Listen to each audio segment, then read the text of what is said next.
I have to let everybody know I can't be held responsible for what happens next. Next क्या होगा Randy Orton भाई? वही पुराना slow motion brawl. And new United States Champion, Sami Zayn! बिना किसी story के title change. ये WrestleMania का बिल्डअप हो रहा है या मजाक हो रहा है यार? रेसलमेनिया 42 वेगास में है। बिल्डअप जो हाइप जो है वो बिल्कुल टॉप पर होनी चाहिए थी, लेकिन कल हमें क्या मिला यार? ये इतना बेकार सा, इतना लेजी सा स्मैकडाउन। और क्या था क्या उसमें? अचानक से इसमें सैमी ज़ैन को जो है वो टाइटल दे दिया बिल्कुल ऑल ऑफ अ सडन। उसके अलावा जो है वो इतना लेजी ब्रॉल रैंडी ऑर्टन का और कोडी रोड्स का। मतलब चल क्या रहा है भाई? मैं तारीफ नहीं कर सकता हमेशा डब्ल्यूडब्ल्यूई की, ऑफ कोर्स जब कोई चीज़ है तो है। चलें फैक्ट्स पर बात करते हैं, शुरू करते हैं वीडियो।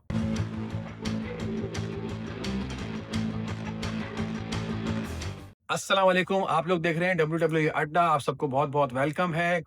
लास वेगास के अंदर जो है वो रेसलमेनिया 42 होने वाली है। कल का जो स्मैकडाउन था, आई एम रियली सॉरी, मेरा दिल चाह रहा था मैं ट्यूबलाइट सब पे छोड़ दूँ। इतना लेज़ी ब्रॉल का जो सेगमेंट था ना, कोडी का जो मेन इवेंट में था रैंडी ऑर्टन के साथ, मुझे बहुत ही जो है ना वो फ़ुज़ूल लगा है। पता नहीं लोगों को अच्छा लग रहा है, मुझे नहीं पता उसमें क्या ऐसी ख़ास बात थी। और सैमी सन का title change all of a sudden, ना कोई स्टोरी लाइन ना कुछ। चलें बात करते हैं मज़ीद में, सबसे पहले बात करते हैं कुछ पॉज़िटिव चीज़ की। जेड कारगिल और रिया रिप्ले की जो राइवलरी चल रही है इसके अंदर, कल मुझे थोड़ा वो एलिमेंट नज़र आया कि जिसके अंदर मुझे लगा कि हाँ, बिल्डअप थोड़ा-सा जो चल रहा है, स्ट्रेट डाउन वाक़ई जो है वो उसके अंदर कुछ और हमें फ़ील हुआ है। और दोनों के बीच की जो टेंशन थी वो थोड़ी-सी रियल भी लग रही थी। लेकिन अफ़सोस कि जब वो मैच शुरू होता है ना बीएफएफ का रिया रिप्ले के साथ, तो वो इन द एंड जो है वो 1 ऑन 3 बीट डाउन के ऊपर ख़त्म होता है।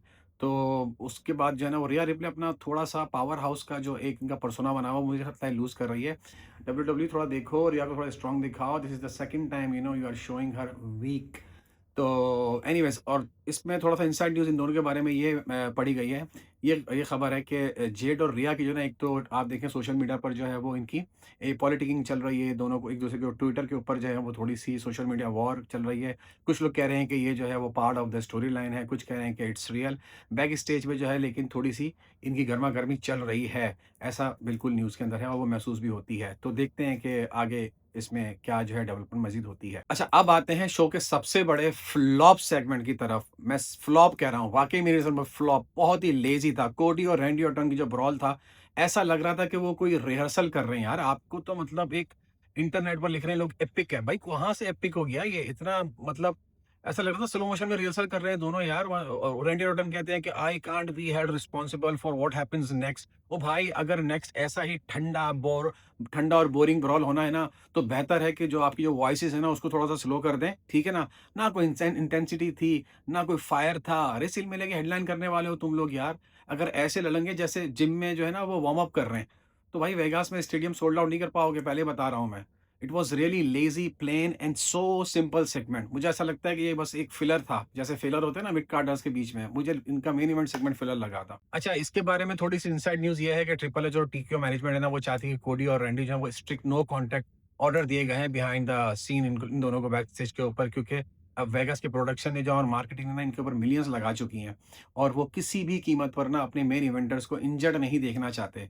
इसलिए उन्हें सिर्फ पुश एंड शो ऑफ और हल्के-फुल्के जो है ना वो पंचेस जो इनके होते हैं नॉर्मली, उसका कहा गया। इसलिए आपने देखा होगा एंड में रैंडी ऑर्टन को ने जो है ना जेली रोल को आरकेओ दिया, लेकिन ना कोडी ने क्रॉस रोड्स दिया रैंडी ऑर्टन को, ना रैंडी ऑर्टन ने जो है वो आरकेओ दिया कोडी रोड्स को।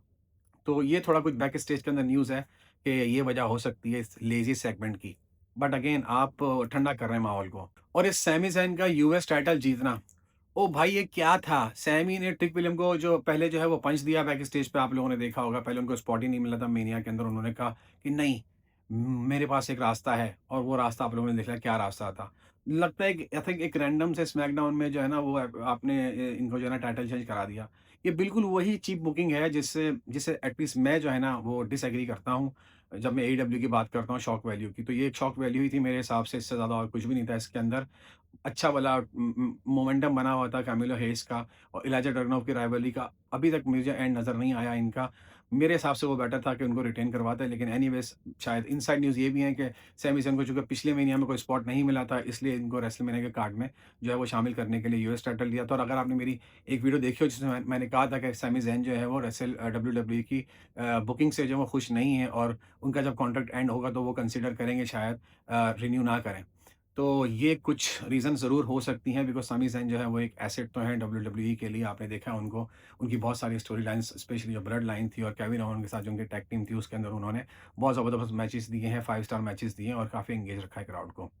एनीवे समी को वैसे भी थोड़ा-सा अंडरडॉग दिखा रहे थे कि बहुत रो रहे हैं, धो रहे हैं, ये कर रहे हैं, तो हो सकता है कुछ हील टर्न भी हम देखें आगे जाके, बट अभी तक फिलहाल ये लगता है। तो मेरा तो ओपिनियन जो है ना क्लियर है कि कल का शो जो था वो एक सी ग्रेड फिलर था। लग ही नहीं रहा था कि जो है ना वो हम जो है रेसिलमेनिया के सीज़न की तरफ जा रहे हैं, ना कोई हाइप थी, बहुत ठंड माहौल चल रहा था। लेकिन आप लोग क्या सोच रहे हैं अपने कमेंट्स में बताइएगा, और कोडी और रैंडी का ओवरऑल आपको ऑनेस्टली कैसा लगा ये भी बता दीजिएगा। उसके अलावा नीचे आप कमेंट में जो है वो बताएँ हमारी वीडियोज़ के बारे में, और क्या आप लोग जो है वो सुनना चाहते हैं apart from the news and facts और जो रिव्यूज़ हम लोग करते हैं डब्ल्यूडब्ल्यू या प्रो रेसलिंग के हवाले से। सब्सक्राइब ज़रूर करें। मिलते हैं अगली वीडियो में। Thank you very much.